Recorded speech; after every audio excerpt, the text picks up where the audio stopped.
Hello, good evening, नमस्कार। स्वागत है आप सभी का एक बार फिर से जीके जीएस वाले सेशन में, जिसमें हम लोग डिस्कस करते हैं आपके आगामी रेलवे के एग्जाम से रिलेटेड जो क्वेश्चन प्रीवियस ईयर में पूछे गए हैं, उसी से रिलेटेड क्वेश्चन हम लोग करते हैं। इसमें मिक्स टाइप के क्वेश्चन होते हैं। क्लास की शुरुआत करेंगे जिसमें ज्योग्राफी, हिस्ट्री और साइंस के क्वेश्चन आपको देखने को मिलेगा। सभी मिक्स वे में होगा क्वेश्चन, सभी को हम बेहतर तरीके से समझने का प्रयास करेंगे। और आप लोग जो अभी तक पीछे वाला वीडियो नहीं देखे हैं जीके जीएस वाला, तो वो देख सकते हैं। पिछले सेशन में हमने पीरियोडिक टेबल यानी कि आवर्त सारणी से रिलेटेड ढेर सारा जितने क्वेश्चन थे अब तक आए हुए, वो सारे क्वेश्चन डिस्कस किया था। उसके साथ ही साथ थ्योरी वाला सेक्शन भी डिस्कस किया था। तो आप में से जिसको भी आवर्त सारणी से रिलेटेड टॉपिक में कोई प्रॉब्लम होता है तो वो वीडियो भी आप आराम से देख सकते हैं। तो क्लास की शुरुआत करेंगे। आज की सेशन का हम लोग देखेंगे पहला क्वेश्चन क्या है। ये आवर्त सारणी से ही रिलेटेड क्वेश्चन है। ये क्वेश्चन हमने पिछले सेशन में भी जब आवर्त सारणी को डिटेल से बताया था, वहाँ पर भी ऐसे क्वेश्चन आपको देखने को मिला था। तो बेहतर होगा अगर आपको डिटेल्स में देखना है, अगर उस टॉपिक में कोई प्रॉब्लम है तो आप उस वीडियो को देख सकते हैं। तो क्लास में देखेंगे आज का पहला सेशन में ये जो क्वेश्चन है, क्या है क्वेश्चन आप देखेंगे। आवर्त सारणी यानी कि पीरियोडिक टेबल में कह रहा है 118 तत्व में से प्राकृतिक रूप से पाए जाने वाले कितने तत्व हैं। जैसा कि आपको पता है आधुनिक आवर्त सारणी में टोटल जो है नंबर ऑफ एलिमेंट कितने हैं, 118। ये भी क्वेश्चन में पूछा जा सकता है कि अभी वर्तमान में कितने एलिमेंट का खोज हुआ है या फिर अभी पाया जाता है, तो 118 तत्व पाए जाते हैं। अब कह रहा है नेचुरली मतलब प्राकृतिक रूप से कितने पाए जाने वाले तत्व हैं। तो ये हमने डिस्कस किया था कि प्राकृतिक रूप से नेचुरली जो है 94 जो है प्राकृतिक रूप से पाए जाने वाले तत्व हैं। इसके अलावा कुछ ऐसे भी एलिमेंट है, कुछ ऐसे भी तत्व हैं जिसको लेबोरेटरी में मतलब आर्टिफिशियल तरीके से जो है उसको बनाया गया है। और उसकी संख्या अगर बात करें आर्टिफिशियल या कि कह सकते हैं लैब में जिसको तैयार किया गया है, आर्टिफिशियली तरीके से जिसको तैयार किया गया है लैब में, कह सकते हैं प्रयोगशाला में, उसकी संख्या 24 है। तो 24 ऐसा तत्व है जिसको प्रयोगशाला में बनाया गया है और 94 जो कि नेचुरली जो है पाया गया है। तो इसका आंसर जो होगा 94 होगा। इससे रिलेटेड हम जो क्वेश्चन और भी कराए थे कि कितने ऐसे तत्व हैं जो सॉलिड फॉर्म में पाया जाता है, लिक्विड में और गैस में, ये भी क्वेश्चन आता है। अगर आप देखेंगे यहाँ से कि कितने ऐसे मेटल है, कितने ऐसे तत्व हैं जो कि ठोस में कितने होंगे, गैस अवस्था में कितने जो है पाए जाते हैं तत्व, और आप कह सकते हो द्रव अवस्था में, लिक्विड अवस्था में जो है कितने पाए जाते हैं। तो ये जो है अगर आप देखेंगे तो ठोस में कितने पाए जाते हैं, तो हमने बताया था कि कितने ठोस में पाए जाते हैं। आप लोगों से डिस्कस किया था कि 118 में से जो है 105 जो है सॉलिड स्टेट में पाया जाता है, जबकि गैस स्टेट में आप कह सकते हो अगर आप द्रव को छोड़ दो 2 तो 11 जो है ऐसे तत्व होंगे जो कि गैस अवस्था में पाया जाएगा। और ये द्रव यानी कि लिक्विड अवस्था में जो एलिमेंट या तत्व पाया जाता है वो क्या है आपको पता होगा, ब्रोमीन जो कि ओ धातु है यानी कि नॉन मेटल है, और Hg यानी कि पारा है, पारा जो धातु है ये, और ब्रोमीन जो है लिक्विड अवस्था में पाया जाता है। यहाँ से ये क्वेश्चन पूछा गया है, इसको भी आप ध्यान में रखेंगे। इसके अलावा कितने मेटल हैं, कितने नॉन मेटल हैं और कितने मेटलाइड्स हैं, ये भी क्वेश्चन में एग्जाम में पूछा गया है। तो अगर आप देखेंगे कि पीरियोडिक टेबल में अगर इसके बाद ये टेबल अगर आप देखेंगे तो इसमें कितने मेटल है मतलब धातु की संख्या कितना है, और धातु की संख्या कितनी है, और उप धातु की संख्या कितनी है। तो ये जो ग्रीन कलर का आपको दिख रहा है, थोड़ा सा लाइट ग्रीन जो दिख रहा है, ये उप धातु है यानी कि मेटलॉइड है। इसकी संख्या कितनी है, तो कहोगे इसकी संख्या 7 है। जैसे आप काउंट कर सकते हो 1 2 3 4 5 6 7। तो उप धातु की संख्या जो है पूरे पीरियोडिक टेबल में मतलब टोटल 118 एलिमेंट, 118 तत्व जो है, इसमें से उप धातु की संख्या कितनी है, 7 है। उसके अलावा अगर बात करेंगे ये वाले साइड में आपको जो गोल्डन कलर का दिख रहा है, इसकी संख्या ये क्या है, तो ये कहेंगे नॉन मेटल है मतलब ओ धातु है। ये क्या है, ओ धातु है। और ओ धातु की संख्या अगर बात करेंगे तो ओ धातु की संख्या टोटल कितने हैं, तो आप कहेंगे 20 जो है ओ धातु है। इसके अलावा जो ब्लू कलर में आपको यहाँ पर दिख रहा है, ब्लू कलर में जितने यहाँ पर हैं ये सब आपको मेटल है यानी कि धातु है। ये सब क्या है, मेटल है। तो इसकी संख्या कितनी है, 91 है। तो आप देख सकते हो यहाँ से भी क्वेश्चन पूछा जा सकता है कि मेटल कितना है यानी कि धातु कितना है, तो आप कहेंगे धातु की संख्या 91 है और धातु की संख्या 7 है, और उपधातु की संख्या 7 है और धातु की संख्या 20 है। इन सभी को जोड़ करके कितना आता है, तो आप कहेंगे 118। तो यहाँ से क्वेश्चन बनता था पीरियोडिक टेबल से रिलेटेड, जो कि हमने डिस्कस किया। अगला क्वेश्चन है शेरशाह सूरी से रिलेटेड है। काफी अच्छा क्वेश्चन है कि शेरशाह सूरी जिसका कि अन्य नाम शेर खां है, इसका असली नाम क्या था। शेरशाह सूरी का असली नाम कह सकते हैं, बचपन का नाम इसका फरीद खां था। फरीद खां इसका बचपन का नाम था। इसको शेर खां की उपाधि इसलिए मिली थी क्योंकि इसने जो है एक शेर को जो है मारा था। शेर खां की इसकी उपाधि जो है मिला था। ये उपाधि किसने दिया था? तो ये शेर खां की उपाधि जो है बहार खां लोहानी ने जो है इसको ये उपाधि दिया था। और आपको पता होगा शेरशाह सूरी से रिलेटेड कई सारी चीज़ें जो कि एग्जाम में पूछा जाता है कि इसने जीटी रोड का निर्माण इसके द्वारा कराया गया। और रोहतासगढ़ किला जो है, मतलब रोहतास कहाँ है? बिहार में। तो रोहतासगढ़ किले का निर्माण भी इनके द्वारा कराया गया था। रोहतासगढ़ किले का निर्माण जो है इसके द्वारा कराया गया। और आप कह सकते हैं जीटी रोड का निर्माण जो है इसके द्वारा कराया गया था। और ये एक ऐसा शासक था, तो इसने क्या कराया था? जैसे मकबरा जनरली क्या होता है आपने सुना होगा, मकबरा जो है मरने के बाद किसी का बनाया जाता है, लेकिन शेरशाह सूरी ने एक ऐसा कह सकते हो ऐसा आदमी था कि अपना मकबरा ये जीते जी बनवाया था। और ये सासाराम में इसका मकबरा है। सासाराम जो कि बिहार में पड़ता है, सासाराम में जो है शेरशाह सूरी का मकबरा है। ये मकबरा जो है इसने जीते जी मतलब जिंदे में ही ये अपना मकबरा का निर्माण करवाया था। तो ये भी यहाँ से क्वेश्चन पूछता है। और सासाराम कहाँ है? तो सासाराम बिहार में पड़ता है। तो यहाँ से इतने सारे क्वेश्चन बन सकते थे, तो आप इसको देख सकते हो। आगे देखते हैं भाई अगला क्वेश्चन। वर्ष 1920-21 के आसपास किस नदी के किनारे खुदाई के दौरान हड़प्पा शहर मिला था? तो यहाँ से हड़प्पा हो या मोहनजोदड़ो से रिलेटेड क्वेश्चन आपके एग्जाम में देखने को मिलता है। तो हड़प्पा जो है रावी नदी के किनारे था बसा हुआ शहर। तो ये हड़प्पा जो होगा रावी नदी के किनारे होगा। और यहाँ से आपको क्वेश्चन आता है कि हड़प्पा की खुदाई जो है 1920-22 के क्रम में ईयर में जो है हुआ था। तो हड़प्पा जो है ये यहाँ से क्वेश्चन आता है कि हड़प्पा जो है इसका उत्खनन करता कौन था? तो उत्खनन करता जो है दयाराम साहनी जी थे। दयाराम साहनी, ये क्वेश्चन जो एग्जाम में पूछा जाता है। दयाराम साहनी कौन थे? उत्खनन करता थे किसका? हड़प्पा शहर का। इसके अलावा जो क्वेश्चन पूछा जाता है मोहनजोदड़ो के बारे में। मोहनजोदड़ो ये जो है इनकी खुदाई जो है कौन उत्खनन करता होते हैं? तो आपको पता होगा रखाल दास बनर्जी के समय जो है इसकी खुदाई का प्रारंभ किया जाता है।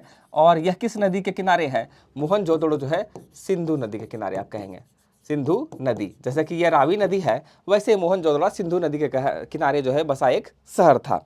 और मोहनजोदड़ो का अन्य नाम आपने पढ़ा होगा मृतकों का टीला भी इसे कहा जाता है। आगे बढ़ते हैं, नेक्स्ट क्वेश्चन हम लोग बढ़ेंगे। और अगला क्वेश्चन है इनमें से कौन सा समूह धातुओं का प्रतिनिधित्व करता है? हमने बताया था कौन सा ऐसा ग्रुप है जो कि मेटल का प्रतिनिधित्व करता है। तो आप देख सकते हैं मेटल वाला पीरियोडिक टेबल में हमने यहाँ पर देखा था कि मेटल जो है आपको इधर मिलता है, ये ब्लू कलर वाला जितना है सब मेटल है। तो यहाँ पर अगर ग्रुप वाइज कहा जाएगा तो ये अभी हम लोग आधुनिक आवर्त सारणी में जो पढ़ते हैं इसमें क्या है भाई, ग्रुप के बारे में बात करें तो इधर ग्रुप हम लोग लिखते हैं और इसकी संख्या 1 2 3 4 करके यहाँ लास्ट कहाँ होता है? तो कहोगे 18। 18वें ग्रुप को जीरो ग्रुप भी कहते हैं। तो ये ग्रुप की संख्या कहाँ है? 1 से लेकर के 18 तक। और इधर हम लोग जो लिखते हैं ये पीरियड होता है और पीरियड की संख्या कितनी है? 7। 1 2 3 4 5 6 7। तो पीरियड की संख्या 7 है और समूह जो है यानी कि ग्रुप जो है ये टोटल कितना है? तो आप कहोगे 18। तो क्वेश्चन अगर आप देखेंगे तो क्वेश्चन में पूछा जा रहा है कौन सा समूह धातुओं का प्रतिनिधित्व करता है? तो समूह 16, 17 और 18 जो था ये आपको बाद वाले में दिखता है, लास्ट में दिखता है। 16, 17, 18 यहाँ पर दिखता है। तो ये गोल्डन कलर वाला हमने बताया था ये सब क्या है? नॉन मेटल है, यानी कि ओ धातु है। तो इस साइड में आपका जो ऑप्शन देखेंगे यहाँ पर आपको ऑप्शन जो मिल रहा है समूह 2 जो है ये किसका है? समूह 1 2 3 4 ये सब किसका है? इसमें क्या मिलेगा आपको? मेटल यानी कि धातु देखने को मिलता है। और इसकी संख्या आपने देखा था 91 था। आगे बढ़ते हैं, आगे देखेंगे। अगला क्वेश्चन है कई प्रकार के वृक्ष जो है पुराने पत्तों को क्यों गिराते हैं? खास करके आपने देखा होगा कि अभी का जो सीजन है यहाँ पर ढेर सारे पत्ते जो है आपको पेड़ से झड़ते हुए गिरते हुए दिखता होगा। पूरा मतलब एकदम जैसे लगता हो गंजा हो गया पेड़ ही। तो वो क्यों होता है? क्योंकि उसमें रीजन दिया गया है क्योंकि वृक्ष की आयु बढ़ने के कारण कोशिकाएं मृत होती है। जनरली बहुत सारे पेड़ में आपने देखा होगा हर एक साल जो है इस टाइम में पेड़ से जो पत्ते गिरते हैं, तो उसका अन्य कारण है क्योंकि कोशिकाएं, उसका जो सेल्स वगैरह होता है उसमें अपशिष्ट पदार्थ से भर जाती है, अपशिष्ट पदार्थ ज़्यादा हो जाता है, जिसके कारण अपशिष्ट पदार्थ भरने के कारण वो जो है झड़ जाती है, गिर जाती है, पुराने पत्ते गिर जाती है। फिर क्या होगा, समय के बाद, कुछ समय के बाद क्या होगा, अपशिष्ट पदार्थ जब इसका यहाँ भर जाएगा, ये खत्म हो जाएगा गिरने के बाद, फिर नया जो उसमें कोशिकाएं का निर्माण होगा, उससे नए नए पत्ते का फिर निर्माण होगा और आप देखेंगे कुछ समय के बाद उसमें नया नया पत्ता वगैरह आ जाता है। तो उसमें अपशिष्ट जो पदार्थ है, या फिर कह सकते हैं कोशिकाएं जो सेल्स है उसमें अपशिष्ट पदार्थ भर जाता है, जिसके कारण पुराने पत्ते गिरते हैं। फिर नया जो है कोशिकाएं जब होता है, जनरेट होता है, तो फिर आप कहेंगे उसमें नया पत्ता लग जाता है। आगे देखेंगे, अगला क्वेश्चन है, एक कार का वेग, कोई कार है और इसका स्पीड वगैरह आपको दिया हुआ है, कार है और इसका स्पीड आपको क्वेश्चन में गिवन है। तो इसका स्पीड कितना है, कह रहा है 18 किलोमीटर पर घंटे से 36 किलोमीटर पर घंटे तक समान रूप से चलता है, यूनिफॉर्म स्पीड से चलता है। तो उसका त्वरण यानी कि एक्सीलरेशन बताना है। तो आपने पढ़ा होगा एक्सीलरेशन के बारे में, एक्सीलरेशन क्या होता है तो आपको पता होगा, वेलोसिटी में टाइम के साथ जो चेंज होता है वही तो एक्सीलरेशन होता है। वेग में परिवर्तन की दर को हम लोग त्वरण कहते हैं। तो एक्सीलरेशन अगर आपने पढ़ा होगा, final velocity initial velocity upon time. अब आप में से कई को ये समझ में तो आ गया होगा, ये फार्मूला आप में से कई ने देखा होगा। बाय द वे ये फार्मूला नहीं देखा है मान लो किसी ने, तो ये फार्मूला तो जरूर देखा होगा, v equal to u plus a t. तो इसके हिसाब से भी आप इसको बना सकते हैं। v इधर है, u को इधर कर देंगे तो माइनस में आ जाएगा, equal to a into t. अब क्या करेंगे भाई, टाइम इधर मल्टीप्लाई में है, इधर आएगा तो डिवाइड हो जाएगा, इक्वल टू a आप इसको कह सकते हो। ये फार्मूला जो है, ये फार्मूला आपको इसी इक्वेशन से आया है, तो आप इसमें पुट कर दो वैल्यू या फिर डायरेक्ट इसमें पुट करो। तो हमने बताया था वेलोसिटी यानी कि वेग में परिवर्तन की दर को हम लोग त्वरण कहते हैं। तो फाइनल वेलोसिटी को v से रिप्रेजेंट करते हैं और ये कितना दिया है 36, और इनिशियल वेलोसिटी प्रारंभिक वेग को हम लोग u से रिप्रेजेंट करते हैं और ये दिया है आपको 18। टाइम की बात करें तो टाइम कितना है 5 सेकेंड।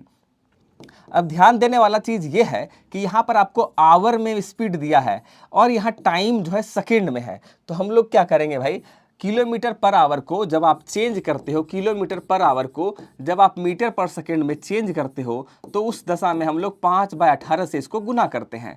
तो इसलिए हम लोग यहाँ क्या करेंगे, 5/18 से गुना करेंगे। क्यों करेंगे गुना भाई, 5/18 से इसलिए गुना करते हैं ताकि ये मीटर पर सेकेंड में आ सके।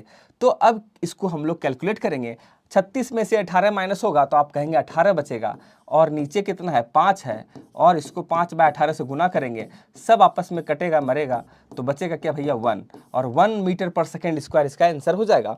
तो 1 मीटर पर सेकेंड यहाँ भी है, यहाँ भी है, लेकिन एक्सीलरेशन यानी कि त्वरण का यूनिट कितना होता है, मीटर पर सेकेंड स्क्वायर। तो आप कहेंगे ऑप्शन डी इसका करेक्ट आंसर होगा। मीटर पर सेकेंड जो है वेलोसिटी का यूनिट होता है, वेग का स्पीड, वेग का कह सकते हो यूनिट होता है। तो इस कंडीशन में ऑप्शन नंबर डी आपका करेक्ट आंसर हो जाएगा। बड़ा आसान क्वेश्चन था, इस टाइप के क्वेश्चन को आपने किया होगा। आगे बनाएंगे, ये क्वेश्चन आप कह सकते हो थोड़ा अच्छा क्वेश्चन है, आप में से थोड़ा दिमाग लगाएंगे इस क्वेश्चन को बनाने के लिए। बहुत अच्छा क्वेश्चन है, इसको देखेंगे, पहले पढ़ेंगे क्या है इसका क्वेश्चन। क्वेश्चन में कह रहा है भाई, चंद्रमा पर जी का मान पृथ्वी पर जी के मान का 1/6 होता है। ये आप सभी को पता है कि आपका अगर जो वेट, किसी पर्सन का वेट जो है, द्रव वेट यानी कि भार यहाँ पर 60 न्यूटन है, तो चंद्रमा पर उसका भार जो है कितना हो जाता है, 60 से घट करके हो जाएगा 10 न्यूटन। 60 को आप 6 से डिवाइड कर देते हो तो 10 न्यूटन बताते हो। तो यहाँ तो आपको पता है कि जी के बारे में आपको पता है। इसके अलावा क्या कह रहा है, यदि कोई व्यक्ति पृथ्वी पर इतना मीटर, 1.5 मीटर ऊंचा कूदता है, उछलता है, तो चंद्रमा पर कितना उछलेगा। अब उछलने से रिलेटेड क्वेश्चन आ गया। आपने अब तक पढ़ा होगा कि चंद्रमा पर जो है भार कम होता है, लेकिन अब उछलने वाला कॉन्सेप्ट ये तो कुछ नया है। इसमें क्या है, इसमें क्या नया चीज है, इसको देखना है। तो अब मान के चलो भाई, यही उछलना वाला कंडीशन सेम रहेगा या फिर अलग होगा, ये कैसे डिपेंड करेगा, किस पर डिपेंड करेगा, ये आपको सोचना है। तो कई स्टूडेंट ऐसे सोचेंगे कि भाई यहाँ पर अगर 1.5 मीटर उछल रहे हैं जितनी एनर्जी के साथ, वहाँ भी शायद उतना ही उछलेंगे। तो अगर 1.5 मीटर ऑप्शन होता तो आप कह सकते थे वो भी आंसर होता, लेकिन एक्चुअल में हो क्या रहा है इसको समझेंगे। तो जब कभी आप उछलते हो तो ग्रेविटी के कारण नीचे आते हो, ऐसा तो नहीं है कि ऊपर गए उछलते हुए ऊपर ही रह गए, नीचे भी आओगे। तो ऑब्वियस सी बात है, वहाँ पर आप कभी भी ऊपर की ओर जाते हो तो वहाँ पर गुरुत्वीय त्वरण लगता है, मतलब एक्सेलेरेशन ड्यू टू ग्रेविटी लगता है। तो हमने पढ़ाया था आपको कि जब हम ऊपर की ओर जाते हैं तो g का वैल्यू निगेटिव होता है और कोई वस्तु ऊपर से नीचे आता है तो पॉजिटिव g लेते हैं, ये तो आपको पता होगा। अब यहाँ पर अगर देखा जाए कि एक इक्वेशन आपने थर्ड इक्वेशन ऑफ मोशन को अगर देखेंगे v स्क्वायर इक्वल टू क्या होता है u स्क्वायर प्लस 2gh, ये आपने पढ़ा होगा। तो यहाँ पर क्या है, वस्तु ऊपर जा रहा है, मतलब कोई व्यक्ति जो है उछल रहा है तो ऊपर की ओर जा रहा है, तो यहाँ पर हम लोग प्लस ना लेकर के यहाँ पर हम लोग क्या करेंगे, माइनस लिखेंगे। माइनस क्यों लिखेंगे भाई, माइनस इसलिए लिखेंगे क्योंकि उछल रहा है, ऊपर की ओर जा रहा है। एक लड़का है, मान लो कोई व्यक्ति है, कोई लड़का है और ये क्या कर रहा है, उछल रहा है और उछल करके क्या कर रहा है, ऊपर की ओर जा रहा है, ऊपर की ओर जा रहा है। तो इस कंडीशन में हमने यहाँ पर माइनस लिया। अब ये कंडीशन हम लोग क्या करेंगे, यही लड़का उछलेगा अभी पृथ्वी पर और वही लड़का अभी क्या करेगा भाई, चांद पर भी उछलने का प्रयास करेगा। अब इसी चीज़ को हम लोग क्या करेंगे, इसी फार्मूले को यूज करके बनाते हैं। मान लो ये लड़का कहाँ उछल रहा है, इसको V1 ले लिया, मतलब अर्थ के लिए हम लोग ले लेते हैं V1। E किसको रिप्रेजेंट करता है, पृथ्वी के लिए, मतलब अर्थ के लिए, इक्वल टू U कितना है, अर्थ का स्क्वायर माइनस 2g किसका लेते हैं, अर्थ का, और हाइट लेते हैं किसका, अर्थ का। ये तो हो गया अर्थ के लिए। अब जब दो चीज़ को हम कंपेयर कर रहे होते हैं तो बेहतर होता है क्या कि अगर हम मून के लिए लेते हैं, चलो मून के लिए भी ले लेते हैं, वही सेम फार्मूला हम लोग मून के लिए लिखते हैं। जब पृथ्वी के लिए ले रहे थे तो हम लोग यहाँ ई लिखे, ई का मतलब अर्थ को रिप्रेजेंट कर रहा है। जब चांद के लिए ले रहे हैं तो मून को हम लोग वेलोसिटी ऑफ मून ले लेते हैं, इनिशियल वेलोसिटी मून का यहाँ लिख देते हैं, और यहाँ पर 2g और मून का और हाइट जो है मून का ले लेते हैं। अब यहाँ पर अगर आप देखोगे इनिशियल कंडीशन में, शुरुआती कंडीशन में लड़का का वेलोसिटी या स्पीड कितना होगा, इनिशियल स्पीड जो होगा 0 होगा, तो u को, प्रारंभिक चाल को 0 कर देंगे, इसमें भी 0 कर देंगे। यहाँ तक तो क्लियर है। अब आप क्या करोगे, आपके पास ये फार्मूला है, ये फार्मूला है, दोनों को कंपेयर करना है तो बेहतर होगा दोनों को डिवाइड कर देते हैं। तो आप डिवाइड करोगे तो क्या हो जाएगा, या फिर आप कैसे कह सकते हो कि वेलोसिटी यहाँ पर फाइनल वेलोसिटी जो होगा अर्थ वाले कंडीशन के लिए या फिर मून वाले कंडीशन के लिए दोनों सेम होगा, दोनों जो होगा वेलोसिटी सेम होगा। यहाँ पर इसमें कोई तरह का चेंज आपको देखने को नहीं मिलेगा। तो आप क्या कह सकते हो, या तो इसको हम डिटेल्स में इसको और बेहतर तरीके से समझाएं तो दोनों का आप रेशियो कर दो, इसको और इसको, दोनों को क्या कर देंगे, अनुपातिक रूप में लिख देंगे। तो आप कहोगे ये कितना हो जाएगा 2g, और ये वाले टर्म को अगर आप डिवाइड करोगे तो इसको हम लोग ऐसे लिख सकते हैं, बिल्कुल लिख सकते हैं। अब इससे फ़ायदा क्या होगा, फ़ायदा ये होने वाला है कि यहाँ पर माइनस माइनस से कैंसिल हो जाएगा, 2 से कैंसिल हो जाएगा। अब आपके पास बचता है ये वाला वैल्यू, ये वाला वैल्यू। अब वेलोसिटी, फाइनल वेलोसिटी अर्थ पर हो या मून पर हो, फाइनल वेलोसिटी पर कोई फर्क देखने को यहाँ पर नहीं मिलेगा, दोनों समान होगा। दोनों समान होगा तो इस कंडीशन में आप कह सकते हैं ये भी आपस में कैंसिल हो जाएगा, ये भी कैंसिल हो जाएगा। तो अब ये वाला टर्म जो होगा आपस में इक्वल हो जाएगा, दोनों कैंसिल हो गया, मतलब क्या बचेगा, यहाँ पर 1 बचेगा, और इधर क्या है GHE divide by G value किसका है, मून का, और H जो है M का है। अब 1 इससे मल्टीप्लाई होगा तो ये इधर आप कह सकते हैं मल्टीप्लाई होकर कितना हो जाएगा, तो आप कह सकते हैं इतना।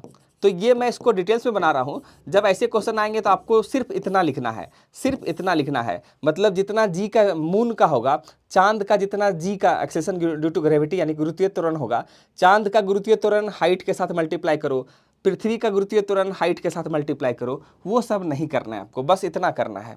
अब यहाँ पर चांद का गुरुत्वीय त्वरण आपको पता है, अर्थ के गुरुत्वीय त्वरण का 6 होता है, 1/6 होता है। हाइट आपसे पूछ रहा है चांद पर कितना उछलेगा लड़का, जी अर्थ का आपको पता है जी होता है, और हाइट यहाँ पर दिया है अर्थ में कितना उछल रहा है, पृथ्वी पर वो लड़का 1.5 मीटर उछल रहा है। अब आप कह सकते हो यहाँ से क्या क्या होगा भाई, यहाँ से जी का वैल्यू 9.8 रखो या ना रखो, जी से कैंसिल हो जाएगा, बचेगा क्या, हाइट ऑफ मून कितना लड़का उछलेगा वहाँ पर, डिवाइड बाय 6, और यहाँ 1.5। तो अब HM निकालना होगा तो नीचे वाला टर्म ऊपर से मल्टीप्लाई हो जाएगा, 6 × 1.5 तो आप कहेंगे 9 मीटर। तो आप नॉर्मली ऐसे कह सकते थे, इसको नहीं भी बनाना होगा तो आप आराम से कह सकते हो कि 6 टाइम मल्टीप्लाई, कोई लड़का जो है 1.5 मीटर अगर पृथ्वी पर उछल रहा है तो उसका 6 गुना ज़्यादा जो है कहाँ उछलेगा, तो मून पर यानी चंद्रमा पर, क्योंकि वहाँ वायुमंडल वगैरह भी नहीं है। तो लड़का कोई मान लो ऐसे समझ लो 1.5 था ना, कोई लड़का 1 मीटर अगर पृथ्वी पर उछल रहा है, पृथ्वी पर कोई लड़का 1 मीटर उछल रहा है, तो पृथ्वी मून पर, चंद्रमा पर कितना उछलेगा?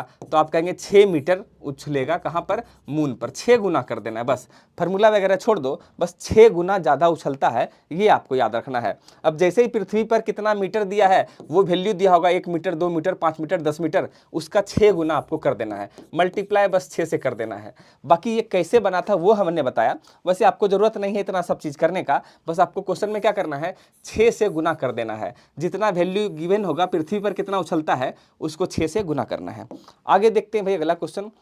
अगला क्वेश्चन है बोकारो स्टील जो है, बोकारो में इस स्टील पावर प्लांट है, तो ये 1964 में स्थापित किया गया था। जैसा कि आपको पता है, भारत जब आज़ाद हुआ तो उस समय भारत की स्थिति इतनी बेहतर नहीं थी कि यहाँ पर जो है पावर प्लांट लगाए जा सके। ना ही आर्थिक रूप से भारत इतना मजबूत था, और ना ही कह सकते हो कि टेक्नोलॉजी जो है यहाँ पर उस समय ज़्यादा विकसित नहीं हुआ था।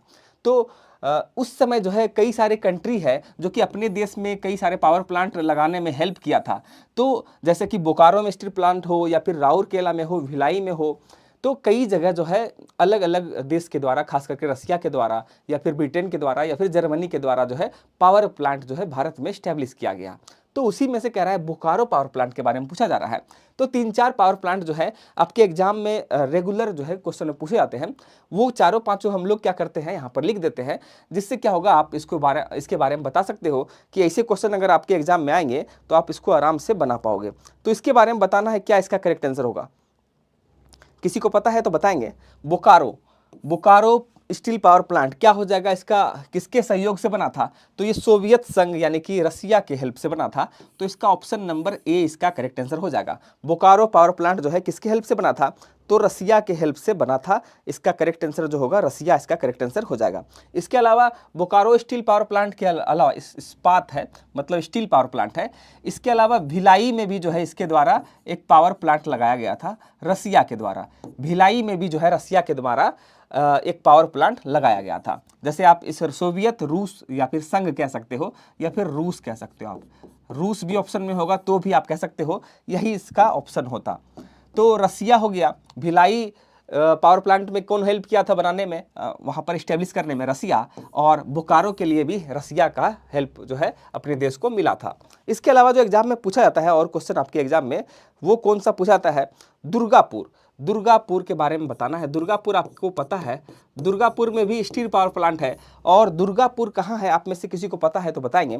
दुर्गापुर जो है वेस्ट बंगाल में है, जो कि आपको पड़ता है बर्धमान के आसपास, या फिर आसनसोल बर्धमान के बीच में पड़ता है दुर्गापुर। वो पूरा इंडस्ट्रियल एरिया है, यहाँ पर भी जो है पावर प्लांट लगाया गया था। दुर्गापुर में लगाया गया था। भिलाई तो हो ही गया, और एक राउरकेला है, राउरकेला, यहाँ पर भी जो है पावर प्लांट जो है स्टील का लगाया गया था।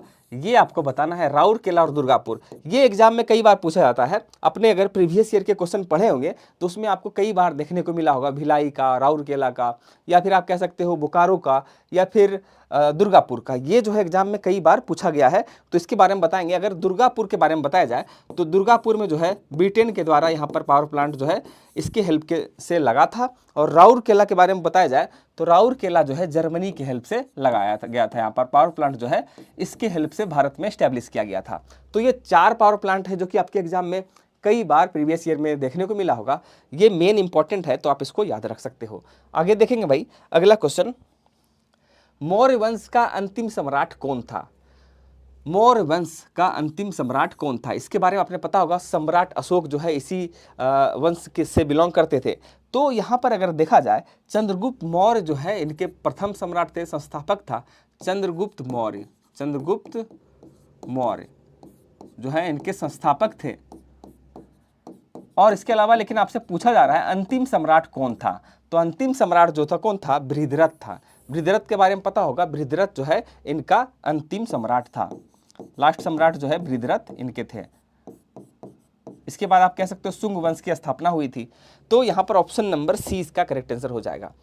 आगे देखेंगे भाई, इनमें से कौन सा ऐसा चीनी यात्री थी, चीनी यात्री चाइना से कोई यात्री आया था, जो कि नालंदा यानी कि बिहार में जो है आपको पता होगा, बिहार में एक प्राचीन यूनिवर्सिटी नालंदा यूनिवर्सिटी थी, जो कह सकते हैं भारत का जो है सबसे प्राचीन यूनिवर्सिटी था। तो ये बिहार में है। तो नालंदा आया और छात्र के साथ साथ शिक्षक दोनों के रूप में रहा। मतलब वो वहाँ पर पढ़ाई भी किए और बाद में वो टीचर के रूप में भी वहाँ पर काम किए थे। तो वो कौन यात्री था जो चाइना से आया था? तो चाइना का यात्री आपने पढ़ा होगा, हेनसांग जो है हर्षवर्धन के कार्यकाल में भारत आया था। और वो कहाँ आए? जब वो नालंदा में पहुंचे पढ़ाई के लिए, तो वहाँ पर छात्र जीवन भी बिताए, उसके बाद वो टीचर भी कुछ समय के लिए बने थे। तो ये चाइनीज कौन था? चाइनीज यात्री हेनसांग, जो कि हर्षवर्धन के कार्यकाल में आया था। अब क्या होता है, कई बार आपके एग्जाम में जो क्रम पूछा जाता है कि चीन से जो यात्री आया था, तो वो क्वेश्चन भी आपके एग्जाम में पूछा जाता है। तो आपको हमने कई बार याद भी कराया था कि सबसे पहले कौन आया था? फाहियान आया था। चाइना से कौन आया था? फाहियान। फिर कौन आया था? संयुगन, ये आया था। फिर उसके बाद आया था हेनसांग, जो कि आपको यहाँ दिखता है, हेनसांग। और इसको याद भी हमने कराया था, हेनसांग आया था हर्षवर्धन के कार्यकाल में। फिर आया था इत्सिंग, ये जो है चीनी यात्री था। चीनी यात्री जो था, इसका क्रम है कि पहले कौन आया था, बाद में कौन आया, ये आप ऐसे क्वेश्चन में पूछा जा सकता है। तो आप ऐसे इसको क्रम में याद रख सकते हैं। पहले फाहियान आया था, संयुगन आया, उसके बाद फिर हेनसांग और इत्सिंग आया था। तो यहाँ अगर इसको क्रम वाइज इसको याद रखना होगा तो एक वर्ड आप नॉर्मली याद रखो, फांसी और हुई। ये हमने कभी डिस्कस भी किया था। तो यहाँ पास इतना याद रखोगे तो आपको पता चल जाएगा, फा से फाहियान हो जाएगा, सी से संयुगन हो जाएगा, हुई से हेनसांग हो जाएगा, ई से इत्सिंग हो जाएगा। एक फांसी हुई वर्ड से आप इसको बता सकते हो कि ये क्या क्रम रहा था चाइनीज यात्री का। तो इसका आंसर क्या हो जाएगा? हेनसांग, जो कि किसके कार्यकाल में आया था? तो हर्षवर्धन के, सम्राट हर्षवर्धन के कार्यकाल में जो है भारत आया था। आगे देखेंगे भाई, अगला क्वेश्चन, गति का दूसरा समीकरण संबंध देता है।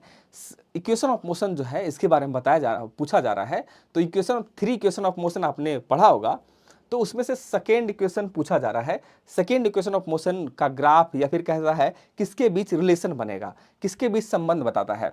तो आपको पता होना चाहिए कि सेकेंड इक्वेशन ऑफ मोशन क्या होता है, पहला इक्वेशन ऑफ मोशन, दूसरा या तीसरा क्या होता है। तीनों में से कोई भी पूछा जा सकता है। तो इक्वेशन ऑफ मोशन, गति का जो समीकरण है, गति का समीकरण यानी कि इक्वेशन ऑफ मोशन जो है, आपने 3 पढ़ा होगा क्लास 8 में। अब यहाँ से जो क्वेश्चन पूछा जा रहा है, इक्वेशन ऑफ मोशन, गति का समीकरण 3 आपने पढ़ा होगा। तो तीनों के बारे में हमने कई बार डिस्कस किया है। तो ये क्या होगा? ये पहला होता है, ये क्या होता है? दूसरा, आपने भी इसको पढ़ा होगा। दूसरा क्रम क्या है भाई? सेकेंड इक्वेशन ऑफ मोशन इसको कहते हैं। और थर्ड इक्वेशन ऑफ मोशन जो है, ये होता है। तो तीनों इक्वेशन ऑफ मोशन में से कोई भी आपके एग्जाम में आ सकता है। तो आप कैसे बताओगे किसके बीच का रिलेशन बताता है? एक तो क्वेश्चन ये हो जाएगा कि दूसरा समीकरण जो है, किस गति का दूसरा समीकरण कौन है? तो आप कहोगे ये है। अब आता है किसके किसके बीच रिलेशन बताता है। रिलेशन अगर बारे में कह रहा है, किसके बीच संबंध बता रहा है, तो रिलेशन के बारे में पूछ रहा है। तो इस कंडीशन में आप क्या कहोगे भाई? ये जो है पहला इक्वेशन किसके बीच रिलेशन बताता है, संबंध किसके बीच है? वेलोसिटी यानी कि वेग और समय, इसका शुरुआती और इसका लास्ट देखो। तो आप कहोगे वेग और समय के बीच का रिलेशन बताता है। दूसरा इक्वेशन एस क्या है? पोजीशन यानी कि स्थिति, और टी क्या है? टाइम। तो आप कहोगे दूसरा इक्वेशन ऑफ मोशन स्थिति और समय के बीच जो है रिलेशन बताता है। तीसरा इक्वेशन ये क्या है? v कितना है? वेग है। और s क्या है? वेलोसिटी, और s कहोगे स्थिति के बीच जो है संबंध बताता है। तो यहाँ पर अगर आप देखेंगे, आपसे पूछा जा रहा है डैश और समय के बीच, डैश और समय के बीच, तो आप कहोगे स्थिति और समय के बीच जो है दूसरा गति का इक्वेशन जो है, समीकरण जो है रिलेशन बताता है। तो अगर आप देखेंगे स्थिति स्थान, ऑप्शन नंबर डी यहाँ आपको देखने को मिलता है। तो ऑप्शन डी यहाँ पर आपका करेक्ट आंसर हो जाएगा। आगे बढ़ेंगे भाई, अगला क्वेश्चन आपको देखने को मिलता है कि कौन सा एसिड जो है उसका ज़्यादा वृद्धि वगैरह हो जाएगा शरीर में, तो मांसपेशियों में ऐठन वगैरह आ जाएगा, मतलब बॉडी वगैरह पेन करेगा, मसल्स वगैरह आपको दर्द करेगा। तो यहाँ पर अगर आपसे पूछा जाएगा, गौरव,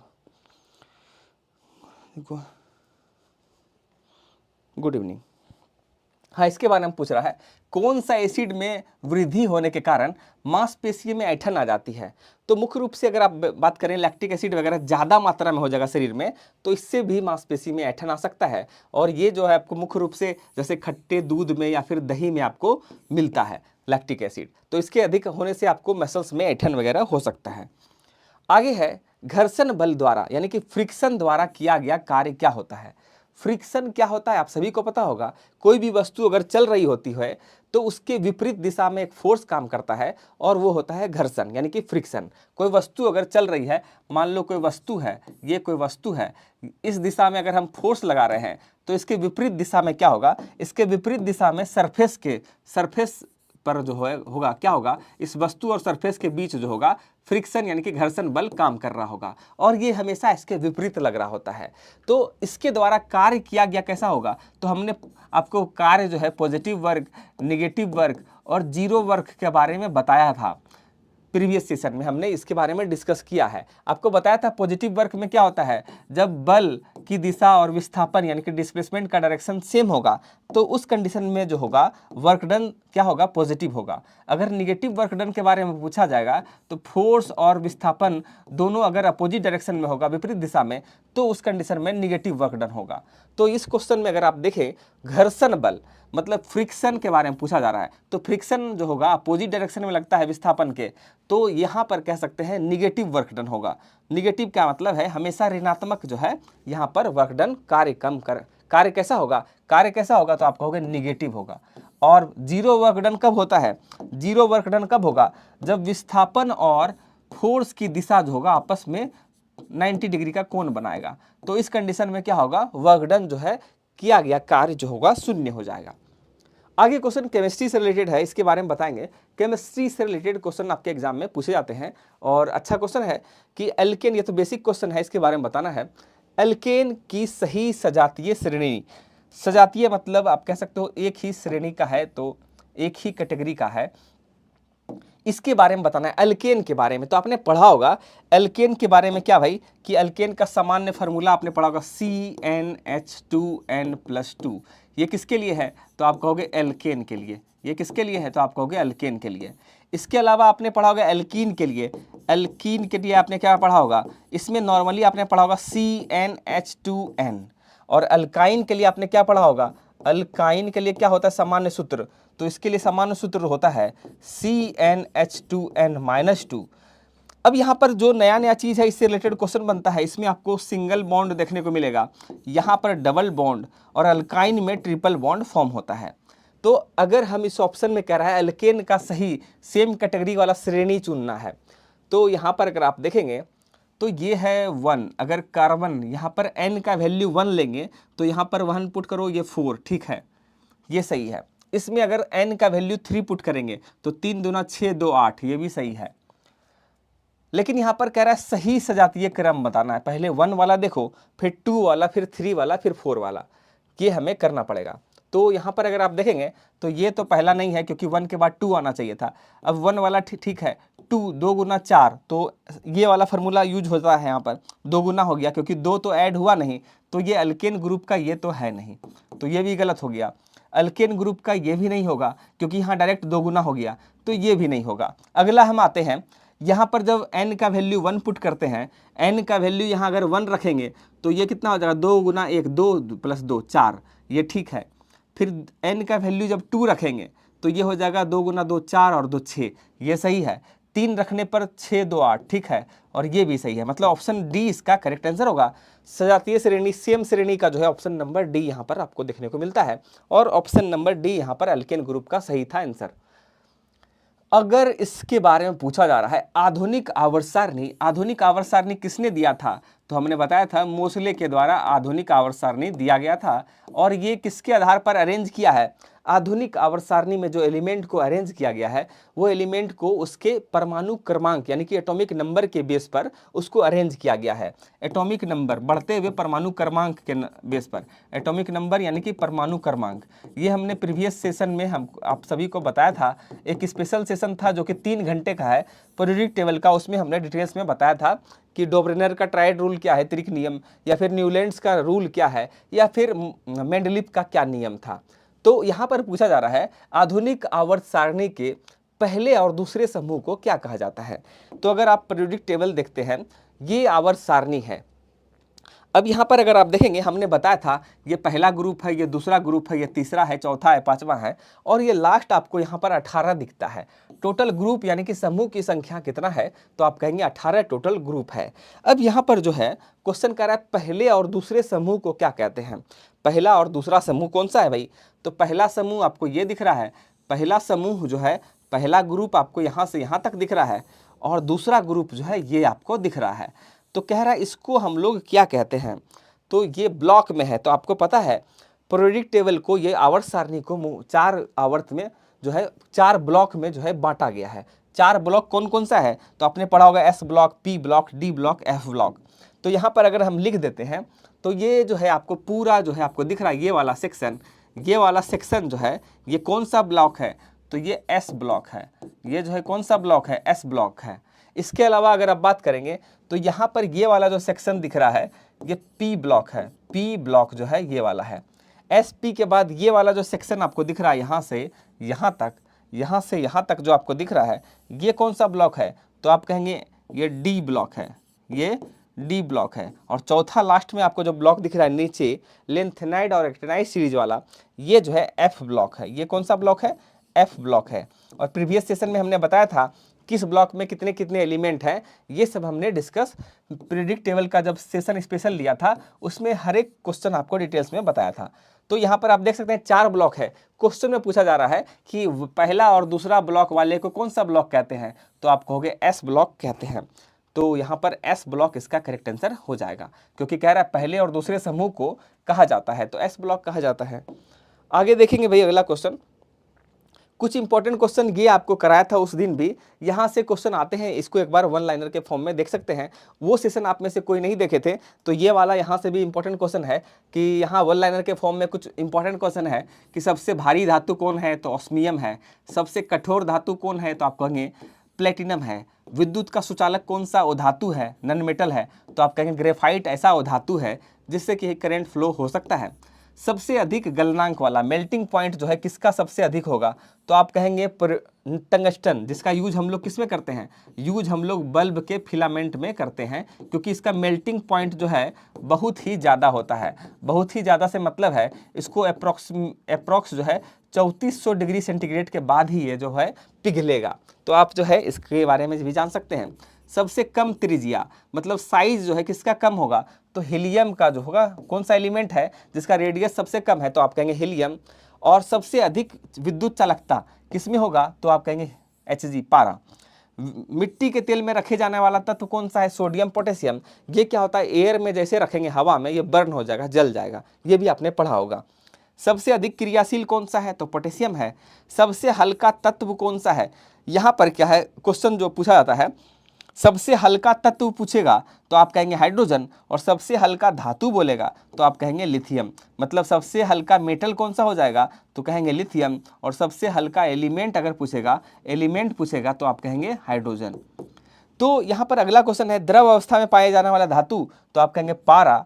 और अधातु कौन सा है, मतलब नॉन मेटल कौन सा है, तो आप कहेंगे ब्रोमीन। तो ये भी क्वेश्चन एग्जाम में पूछे गए थे, तो इसलिए हमने इस स्लाइड में इसको ऐड किया था। आगे देखेंगे अगला क्वेश्चन है, इनमें से कौन एक असंतृप्त यौगिक है। असंतृप्त का मतलब क्या होता है, पहले ये समझेंगे। असंतृप्त मतलब अनसेचुरेटेड। तो इसको समझेंगे कि संतृप्त क्या है और असंतृप्त क्या है, क्योंकि यहाँ से क्वेश्चन जो है एग्जाम में पूछे जा सकते हैं। तो इसको हम लोग थोड़ा डिटेल्स में देखते हैं कि सेचुरेटेड क्या होता है। सेचुरेटेड और अनसेचुरेटेड। अनसेचुरेटेड ये क्या होता है। सेचुरेटेड का हिंदी होता है संतृप्त। क्या होता है, तो आप कहोगे संतृप्त। और अनसेचुरेटेड का मतलब क्या होता है, तो आप कहेंगे असंतृप्त। तो आप कहेंगे असंतृप्त, ठीक है। तो ये कह रहा है संतृप्त और असंतृप्त को अगर समझना है तो सेचुरेटेड क्या होगा भाई। सेचुरेटेड मतलब संतृप्त यौगिक वही होगा जिसमें सिंगल बॉन्ड आपको देखने को मिलता है। सिंगल बॉन्ड से मेरा मतलब है, अगर आप इस डायग्राम में देख रहे हैं तो यहाँ पर आपको single bond single bond single bond single bond bond जो है आपको बंधन जो है यहाँ पर एक एक आपको दिख रहा है। लेकिन पहले ऑप्शन में जो है यहाँ पर आपको 3-3 बॉन्ड दिख रहा है। तो सैचुरेटेड वाला क्या होता है, ये सिंगल बॉन्ड मतलब अल्केन वाला ग्रुप होता है। अल्केन वाला ग्रुप जो है सिंगल बॉन्ड होता है, जो संतृप्त होता है, सैचुरेटेड होता है। लेकिन असंतृप्त कौन होगा, अनसैचुरेटेड कौन होगा, डबल बॉन्ड वाला, ट्रिपल बॉन्ड वाला, जिसको हम लोग कह सकते हैं अल्कीन या फिर अल्काइन वाला ग्रुप का जितने भी आपको यौगिक दिखेगा, तो ये सब क्या होगा, ये असंतृप्त होता है। तो यहाँ पर आपको ऑप्शन में कह रहा है असंतृप्त यौगिक कौन सा है, अनसैचुरेटेड कौन सा है, असंतृप्त वही होगा जो कि डबल बॉन्ड वाला होगा या फिर ट्रिपल बॉन्ड वाला होगा। तो ऑप्शन में आप देखेंगे ये सिंगल बॉन्ड है, ये भी सिंगल बॉन्ड है, ये भी सिंगल बॉन्ड है, लेकिन पहला जो आपको दिख रहा है यहाँ पर आपको ट्रिपल बॉन्ड दिख रहा है, तीन तीन बॉन्ड दिख रहा है। तो जहां भी आपको 2 बॉन्ड या फिर 3 बॉन्ड दिख जाए तो आप कहेंगे वो कैसा होगा, असंतृप्त होगा, मतलब अनसैचुरेटेड कंपाउंड होगा। तो ऑप्शन ए इसका करेक्ट आंसर हो जाएगा। ठीक है, ऑप्शन ए इसका करेक्ट आंसर हो जाएगा। आगे बढ़ते हैं, ये भी मिलान वाला क्वेश्चन आप देखेंगे, अच्छा क्वेश्चन है और ये एग्जाम में पूछे गए हैं। इसमें मिलान करना है, आसान है, इसके बारे में बताना है क्या इसका करेक्ट आंसर होगा, क्या इसका करेक्ट आंसर होगा। अब इसमें आपको जो है कुछ फार्मूला लिखा है, केमिकल फार्मूला, और इसमें इसका नाम लिखा गया है, तो आपको बताना है कौन सा इसमें करेक्ट नाम होगा। तो आप सभी ने पढ़ा होगा अल्केन ग्रुप का जो है मेथेन आपको दिखता है, मान लो 4 में से कोई एक भी पता होगा, एक दो पता होगा, तो भी आप इसको बना सकते हो। यहाँ पर अगर आप देखो तो मेथेन जो है ये तो इसका फार्मूला CH4 है, मीथेन हो गया। इसके अलावा आप देखेंगे CHCl3 जो कि क्लोरोफॉर्म का सूत्र यहाँ पर आपको दिया गया है। तो आप कह सकते हो डी जो है चौथा का ए आपको यहाँ पर ऑप्शन एक डी बी में दिखता है, तो यहाँ पर आप ऐसे भी कह सकते हो ऑप्शन बी ही इसका करेक्ट आंसर होगा, क्योंकि फोर्थ का ए आपको यहाँ पर दिख रहा है, सिर्फ यहाँ पर दिख रहा है, तो आप सिर्फ मेथेन के हेल्प से भी इसको बना सकते थे। बहुत आसान था। कई बार क्वेश्चन में क्या होता है कि अगर आपको 2 पता है तो 2 के हेल्प से बना सकते हो, लेकिन यहाँ 1 के हेल्प से भी आप इसको सही कर सकते थे। मीथेन का फार्मूला आप सभी को पता होगा, मीथेन का फार्मूला CH4 होता है। क्लोरोफॉर्म का फार्मूला क्या होता है, CHCl3। और उसके अलावा आप कह सकते हैं एसिटिक एसिड का फार्मूला CH3COOH, और ये क्या है COOH जो है ये किस ग्रुप का है, तो आप कहेंगे कार्बोक्सिलिक एसिड ग्रुप का है, कार्बोक्सिलिक जो है ग्रुप का है, एसिड ग्रुप का है। इसके अलावा आपने पढ़ा होगा क्लास 11th में, आप सभी ने अगर किसी ने साइंस रखा होगा तो आप सभी ने पढ़ा होगा ये CO जो है कीटोनिक ग्रुप का है, कीटोनिक ग्रुप का है। इसके अलावा आपने पढ़ा होगा CHO जो है ये किस ग्रुप का है, तो आपने पढ़ा होगा एल्डिहाइड ग्रुप का है, एल्डिहाइड ग्रुप का है। इसके अलावा O जो है ये आपने पढ़ा होगा ईथर ग्रुप का है, या फिर OH ग्रुप के बारे में पढ़ा होगा आपने, ये अल्कोहल वाले ग्रुप का है। ये 2-4 ग्रुप है जो कि आपको थोड़ा याद रखेंगे, तो इससे क्वेश्चन आपको खास करके रेलवे के एग्जाम में पूछे जाते हैं, तो यहाँ से आपको ये चीज़ थोड़ा पता होना चाहिए, है ना। आगे बढ़ते हैं, अगला क्वेश्चन हम देखेंगे। नेक्स्ट क्वेश्चन जो है आपसे केमिकल इक्वेशन दिया हुआ है, और इसमें कुछ कह रहा है, भाई इसको देखते हैं क्या है। केमिकल इक्वेशन आपको ऑलरेडी गिवन है, तो अब इसमें करना क्या है, इसमें कुछ पूछा जा रहा है कि लेफ्ट साइड इधर जो रहता है इसको आप क्या कहते हो, रिएक्टेंट कहते हो, जो प्रतिक्रिया में क्या होता है भाग लेता है, रिएक्टेंट कहते हैं। और जो बनता है फाइनल, इसको हिंदी में उत्पाद कहते हैं या फिर इंग्लिश में प्रोडक्ट कहते हैं। राइट साइड में आपको जो दिख रहा है, अब यहाँ पर जो ऑप्शन लिखा है, कह रहा है दी गई अभिक्रिया में, दिया गया रिएक्शन में ये किसका उदाहरण है, किसका एग्जाम्पल है। तो सबसे पहले ऐसे क्वेश्चन को देखने के लिए, बनाने के लिए पहले आप देखोगे और इसके बारे में सोचेंगे कि भाई ये किसका कैसा अभिक्रिया है, किसका एग्जाम्पल है। तो इधर जो है क्या कह सकते हो उसमें, अगर आप देखोगे OH सोडियम हाइड्रोक्साइड है। सोडियम हाइड्रोक्साइड कैसा है भाई, तो आपको पता होगा सोडियम हाइड्रोक्साइड हो या फिर पोटेशियम हाइड्रोक्साइड हो, ये सब जो है स्ट्रॉन्ग बेस है। ये सब क्या है, स्ट्रॉन्ग बेस, यानी कि क्षारीय प्रवृत्ति का ये सब है। और ये कैसा है, क्षारीय प्रवृत्ति का है। तो आप कह सकते हो इसको क्या कह सकते हो, क्षार है, बेस है। और H2SO4 जो है सल्फ्यूरिक एसिड, तो सभी को पता होगा H2SO4 सल्फ्यूरिक एसिड ये क्या है, एसिड है, और ये क्या है, अम्लों का राजा।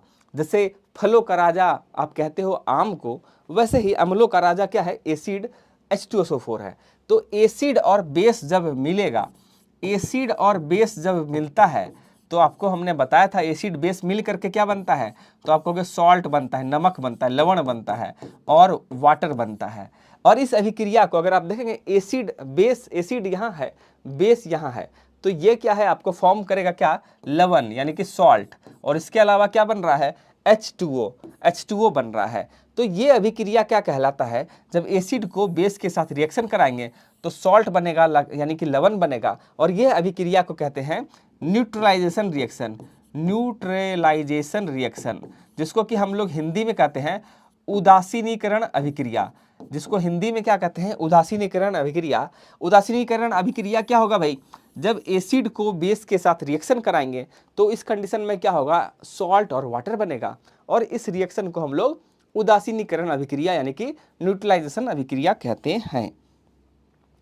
आगे देखेंगे भाई अगला क्वेश्चन, इसके बारे में बताना है। ये भी केमिकल रिएक्शन से रिलेटेड क्वेश्चन है और अच्छे क्वेश्चन है, क्योंकि रेलवे के एग्जाम में खास करके क्वेश्चन जो है, क्वेश्चन का लेवल आप देखोगे अच्छा क्वेश्चन आता है। वन लाइनर के फॉर्म में आपके क्वेश्चन कम दिखते हैं। अगर आप सिर्फ सोचोगे वन लाइनर के फॉर्म में क्वेश्चन कर लोगे तो बेहतर नहीं होगा, मतलब अच्छे मार्क्स नहीं आएंगे।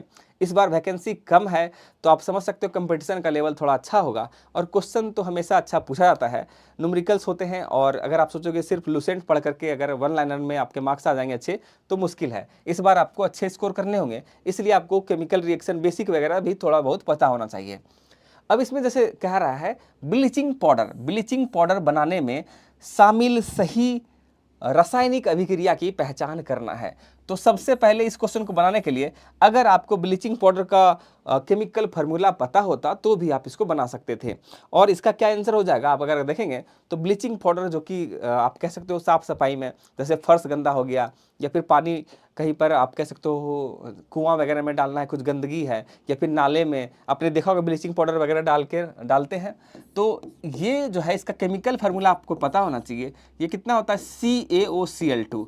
इतना भी पता होता तो भी आप शायद इसे बना पाओगे। तो यहाँ पर ब्लीचिंग पाउडर बनाने में शामिल, अब बना रहे हैं तो बनाने का मतलब है ये कैसा है, उत्पाद है यानी कि प्रोडक्ट है। तो आप देखेंगे ब्लीचिंग पाउडर कहाँ पर आपको यहाँ दिख रहा है, तो आपको यहाँ NaCl पानी के साथ रिएक्शन करेगा। ये तो आपको हमने बताया था, पानी और नमक का जो घोल है उसमें जब करंट पास कराते हैं तो आपको सोडियम हाइड्रोक्साइड मिलता है। तो यहाँ पर ब्लीचिंग पाउडर तो नहीं मिल रहा है। अब यहाँ पर अगर आप क्या कर रहे हो, सोडियम बाइकार्बोनेट मतलब खाने वाले सोडे को हाइड्रोजन ऐड कर रहे हैं, तो यहाँ पर CO2H2O मिल रहा है, तो ये भी तो नहीं है, यहाँ ब्लीचिंग पाउडर नहीं बन रहा है। नमक, पानी और कार्बन डाइऑक्साइड को NH3 अमोनिया के साथ रिएक्शन कराएंगे तो यहाँ पर भी ब्लीचिंग पाउडर नहीं मिलता है। लेकिन अगर कैल्शियम हाइड्रोक्साइड को क्लोरीन के साथ रिएक्शन कराएंगे तो इस कंडीशन में आपको क्या है, ब्लीचिंग पाउडर मिलता है। और ब्लीचिंग पाउडर का फार्मूला अगर आपको पता होता तो ये क्वेश्चन बड़े ही आराम से आप इसको बना सकते थे। अब देखो यहाँ से क्वेश्चन क्या पूछा जा सकता है कि जैसे ये रिएक्शन आपको पता होना चाहिए। अगर आपसे पूछा जाएगा कि ब्लीचिंग पाउडर कैसे बनाया जाता है और उसमें 2-3 रिएक्शन लिखा होता, तो आपको पता होना चाहिए कि ब्लीचिंग पाउडर जो है क्लोरीन के साथ अभिक्रिया कौन करता है, तो आप कहेंगे कैल्शियम हाइड्रोक्साइड क्लोरीन के साथ अभिक्रिया करके ब्लीचिंग पाउडर बनाता है। तो यहाँ पर ऐसे भी क्वेश्चन आपको आ सकता है। तो इसका आंसर जो होगा ऑप्शन नंबर डी इसका करेक्ट आंसर हो जाएगा। अब अगला क्वेश्चन जो है, ये क्वेश्चन भी अच्छा है। कह रहा है इनमें से आपको मिलान सही नहीं है, मिलान करना है और बताना है इनमें से कौन सा जो है सही नहीं मिलान है, कौन सा मिलान सही नहीं है। ऐसे क्वेश्चन भी आपको एग्जाम में देखने को मिलता है। तो पहला ऑप्शन जो आपको दिख रहा है, नींबू में ऑक्जेलिक एसिड, तो ऑक्जेलिक एसिड जो है नींबू में नहीं पाया जाता है। तो किस में पाया जाता है, खास करके आप जैसे टमाटर खाते हो तो टमाटर में भी आपको खट्टापन लगता है, और कोई भी एसिड है तो ऑब्वियस सी बात है खट्टा होगा, और वो खट्टा है किस लिए खट्टा है, तो ऑक्जेलिक एसिड टमाटर में पाया जाता है। पालक में भी आपको ऑक्जेलिक एसिड मिलता है। तो ये ऑक्जेलिक एसिड नींबू में नहीं पाया जाता है। नींबू में क्या पाया जाता है भाई, नींबू में आप कहेंगे जो है सिट्रिक एसिड पाया जाता है। नींबू में सिट्रिक एसिड जो है नींबू में पाया जाता है। तो यहाँ पर ऑप्शन पहला ही गलत हो गया, ऑप्शन जो है पहला ही गलत हो गया। नींबू में सिट्रिक एसिड पाया जाता है। ऑक्जेलिक एसिड किस में पाया जाएगा भाई, ऑक्जेलिक एसिड आप कहेंगे पालक में पाया जाएगा। इसके अलावा आप कह सकते हैं टमाटर में पाया जाएगा। ये भी क्वेश्चन पूछा जा सकता है कि जैसे पालक में कौन सा एसिड है या टमाटर में, तो आप कहेंगे ऑक्जेलिक एसिड। इमली खट्टा होता है तो ऑब्वियस सी बात है इसमें एसिड होगा। कौन सा एसिड है, टार्टरिक एसिड है। चींटी या मधुमक्खी, जनरली चींटी या मधुमक्खी वगैरह काट लेता है तो उसके डंक मारने के बाद बहुत ही पेन होता है। तो पेन इसलिए होता है क्योंकि वो जहाँ भी काटता है बॉडी के जिस भी पार्ट में, तो वो उस शरीर के उस हिस्से में फॉर्मिक एसिड जो है, उसके डंक में फॉर्मिक एसिड रहता है, जिसके कारण वो दर्द करता है। अगर जहाँ पर भी आपके शरीर के जिस हिस्से में उसने डंक मारा है वहाँ पर आपको क्या करना है, ये जैसे एसिड है, आपको पता है एसिड है, कौन सा एसिड है, फॉर्मिक एसिड है, कोई भी एसिड होगा, अगर आप उसको बेस के साथ रिएक्शन कराओगे तो अभी हमने बताया था वो न्यूट्रल हो जाता है, न्यूट्रलाइजेशन हो जाता है, मतलब सॉल्ट प्लस वाटर बनता है। तो ये अभिक्रिया को हमने बताया था न्यूट्रलाइजेशन अभिक्रिया कहलाता है। तो जहां भी चींटी का डंक हुआ या फिर मधुमक्खी आपको डंक मारता है तो उस कंडीशन में आप क्या करोगे भाई, उस पर जो आपका जो भी हिस्सा में डंक मारा है वहां पर क्षारीय पदार्थ का कोई भी चीज़ घस लोगे। तो घसने के बाद क्या होगा, कुछ समय के बाद आपको आराम राहत वगैरह फील होगा। जनरली कई लोग क्या होता है, डंक मारने के बाद आपने देखा होगा डॉक्टर वगैरह के पास अगर जाता है तो उस दशा में डॉक्टर क्या करेगा, इंजेक्शन देता है। तो इंजेक्शन में कुछ भी नहीं रहता है, नॉर्मली कोई भी बेसिक पदार्थ रहेगा वो आपको ऐसे डाल देगा इंजेक्शन में। इस इंजेक्शन से क्या होगा, आपको थोड़ा रिलीफ होगा। वो आपके पास घर में भी कोई बेसिक क्षारीय पदार्थ है तो आप उसको रगड़ दोगे वहां पर, तो आपको ठीक राहत महसूस होगा। तो उस कंडीशन में क्या होगा, क्योंकि न्यूट्रलाइज हो जाता है जिसके कारण वो दर्द जो है कम हो जाता है। खट्टा दूध, दूध हो दही हो, खट्टा दूध हो दही हो, इसमें आपको लैक्टिक एसिड जो है मिलता है। तो यहाँ से 4 ऑप्शन तो है, लेकिन क्वेश्चन यहाँ से कुछ भी पूछा जा सकता था, चाहे वो इमली का हो, चींटी के डंक का हो, दूध का हो, खट्टे दूध का हो, दही का हो, नींबू का हो। यहाँ से क्वेश्चन आपको कई सारे एग्जाम में देखने को मिलता है। तो इसका आंसर हो जाएगा कैसा, सिट्रिक एसिड इसका करेक्ट आंसर हो जाएगा। आगे है भाई, इसके बारे में बताना है। नेक्स्ट क्वेश्चन जो है आपको पूछा जा रहा है कि निम्नलिखित में से एथेनॉल, एथेनॉल किससे प्राप्त किया जा सकता है। तो अभी अगर आप करेंट अफेयर वगैरह पढ़ते होंगे तो आपको पता होगा भारत में खास करके पेट्रोलियम पदार्थ जो वगैरह जो है बाहर से ही इंपोर्ट वगैरह करते हैं। तो यहाँ पर आपने देखा होगा कि अब पेट्रोल या फ्यूल में जो है इथेनॉल जो है 10% डाला जा रहा है, और सरकार का ये एम है कि आगे चल करके कुछ वर्षों के बाद फ्यूल में जो है 20% इथेनॉल का मात्रा होना चाहिए। क्योंकि आप देखोगे भारत में इथेनॉल, और ये पहले क्वेश्चन को बनाते हैं फिर उससे रिलेटेड चीज़ डिस्कस करेंगे। इथेनॉल जो है किससे प्राप्त किया जाता है, तो इथेनॉल जो है मुख्य रूप से गन्ना, यानी कि गन्ना जो है, ईख जो है गन्ना से प्राप्त किया जाता है। तो भारत में उत्तर प्रदेश के बारे में बात करें तो गन्ना उत्पादन बहुत ज़्यादा करता है, इसके अलावा महाराष्ट्र में भी। और आप देखोगे गन्ना का रेट बहुत ज़्यादा नहीं है। पिछले 2-3 साल से अगर आप चीनी का रेट देखो तो लगभग वही 40 रुपये के आसपास मार्केट में घूमता है, उसी के आसपास रेट है।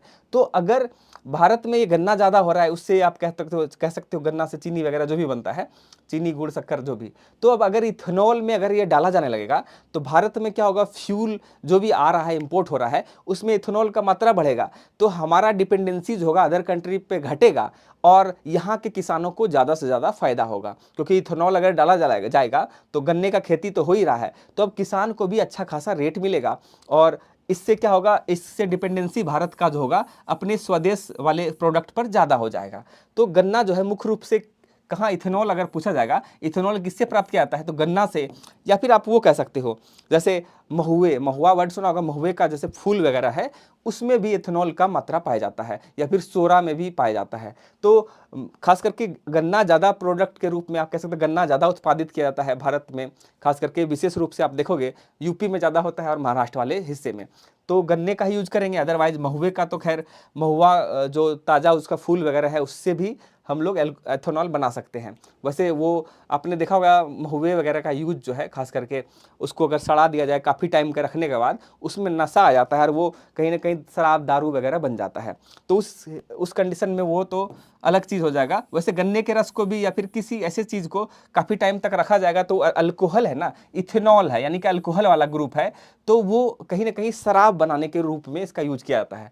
तो इथेनॉल का यूज किस में होगा भाई, यहाँ इसका आंसर हो जाएगा गन्ना। और इससे रिलेटेड क्वेश्चन होगा ये जो है एज ए फ्यूल, खास करके अगर आप हवाई जहाज़ का फ्यूल वगैरह है उसमें भी कुछ परसेंटेज इथेनॉल का डाला जाता है। अब आने वाले दिन में यहाँ जो 4 व्हीलर 2 व्हीलर आप जो देखते हो उसमें भी इथेनॉल का 10% डाला जाता है, और गवर्नमेंट जो है चाह रही है कि इसको 20% तक लाया जाए, जिससे कि अदर कंट्री पर डिपेंडेंसी जो है उस पर घटे। तो इसका आंसर जो होगा गन्ना, यानी कि ऑप्शन नंबर सी हो जाएगा। आगे बताएंगे भैया इसका आंसर क्या होगा। आधुनिक आवर्त सारणी यानी कि मॉडर्न पीरियोडिक टेबल में तत्वों को किस अनुसार व्यवस्थित किया गया है। तो हमने बताया था कि आधुनिक आवर्त सारणी मोसले के द्वारा दिया गया था, और इसमें क्या किया गया है, बढ़ते हुए परमाणु क्रमांक के अनुसार उसको अरेंज किया गया है। इसके अलावा 3 साइंटिस्ट अलग अलग हुआ था, जिसमें हमने पढ़ा था सबसे पहले डोबरेनर के बारे में पढ़ा था, डोबरेनर। और दूसरा उसके बाद कौन सा आया था, तो आपने पढ़ा था न्यूलैंड के बारे में। इसके अलावा कौन सा आया था, तो आप कहेंगे मेंडलीफ।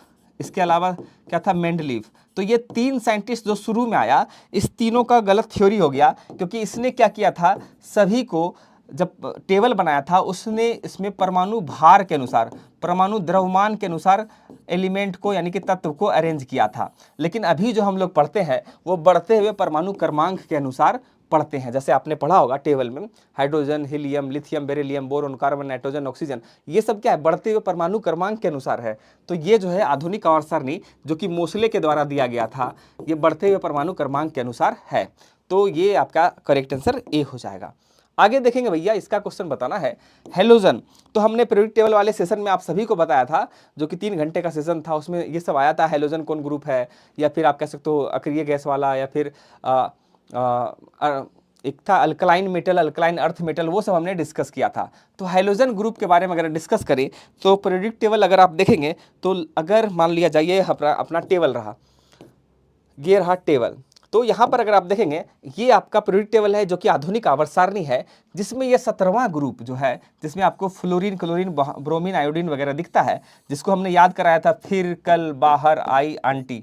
तो ये वाला जो ग्रुप है ये क्या है भाई, तो ये जो है आपको हैलोजन ग्रुप कहलाता है, ये जो है हैलोजन ग्रुप कहलाता है। इसके अलावा ये अक्रिय ग्रुप है, जिसको आप कहते हैं अक्रिय गैस या फिर नोबल गैस, ये सब आप इसको कहते हो। इसके अलावा 1 वाला ग्रुप क्या कहलाता है, तो इसके बारे में हमने बताया था, ये कैसा है, तो आप कहते थे अल्कलाइन मेटल, क्षारीय धातु, अल्कलाइन मेटल वाला ग्रुप है, क्षारीय धातु वाला, और ये क्षारीय मृदा धातु यानी कि अल्कलाइन अर्थ मेटल, ये भी हमने डिस्कस किया था, अल्कलाइन अर्थ मेटल। तो ये वाला ग्रुप से रिलेटेड क्वेश्चन जो है आपको देखने को मिलता है। अब यहाँ पर जो फ्लोरीन, क्लोरीन, ब्रोमीन, आयोडीन जो कि हैलोजन ग्रुप का है, ये सबसे ज़्यादा इलेक्ट्रोनेगेटिव होता है, मतलब विद्युत ऋणात्मक कौन सा होता है, ये सभी होता है। क्यों भाई, क्योंकि इसके वैलेंस इलेक्ट्रॉन में जो है आपको कितना इलेक्ट्रॉन मिलता है, 7, और 7 वैलेंस इलेक्ट्रॉन का मतलब है संयोजी इलेक्ट्रॉन की संख्या जहाँ 7 होगा, तो यह चाहेगा कि कहीं से एक इलेक्ट्रॉन इसको मिल जाए, जिससे कि ये क्या हो जाएगा भाई, ये स्टेबल हो जाएगा। तो विद्युत ऋणात्मक मतलब इलेक्ट्रोनेगेटिव प्रॉपर्टी किसके पास होगा, इस हैलोजन ग्रुप में सभी के पास होगा, चाहे वो फ्लोरीन हो, क्लोरीन हो, ब्रोमीन हो, आयोडीन हो, इन सभी के पास। सबसे ज़्यादा इलेक्ट्रोनेगेटिव कौन सा होता है, तो सबसे ज़्यादा विद्युत ऋणात्मकता जो है इस पूरे टेबल में अगर आप बात करेंगे, इस टेबल में कितने एलिमेंट हैं, 118, और इस 118 एलिमेंट में सबसे ज़्यादा विद्युत ऋणात्मक कौन है, तो आप कहेंगे फ्लोरीन, और ये भी एग्जाम में पूछे गए हैं, तो इसको भी आप याद रखोगे। तो इस कंडीशन में अगर आप देखेंगे तो आंसर कौन सा हो जाएगा, कौन सा ग्रुप है वो, तो आप कहेंगे 17वां ग्रुप है। तो ये हैलोजन का आधुनिक आवर्त सारणी में किस समूह में रखा गया है, 17वां ग्रुप में, और इसमें संयोजी इलेक्ट्रॉन की संख्या कितनी है, वैलेंस इलेक्ट्रॉन कितना होगा, वैलेंस इलेक्ट्रॉन आप कहेंगे 7 होगा। तो इसका करेक्ट आंसर बी, इसका करेक्ट आंसर हो जाएगा। इसके अलावा आज का हमें लगता है ये क्वेश्चन लास्ट ही था। तो आज के सेशन में हमने डिस्कस किया कुछ क्वेश्चन जो कि प्रीवियस ईयर में आए हुए थे रेलवे के द्वारा। तो ये सेशन कैसा लगा आप में से जो बाद में जुड़ेंगे बताएंगे, और इस सेशन में हम लोग क्या करेंगे, अब आगे कोई नया सेशन करना है, मतलब कुछ नया टॉपिक आपको जो प्रॉब्लम हो रहा है तो वो आप उसमें बता सकते हैं, उसके अनुसार हम उस टॉपिक को डिस्कस करेंगे। ठीक है, आज का सेशन यहीं तक रखते हैं, फिर मिलते हैं नेक्स्ट क्लास सेशन में, बाय।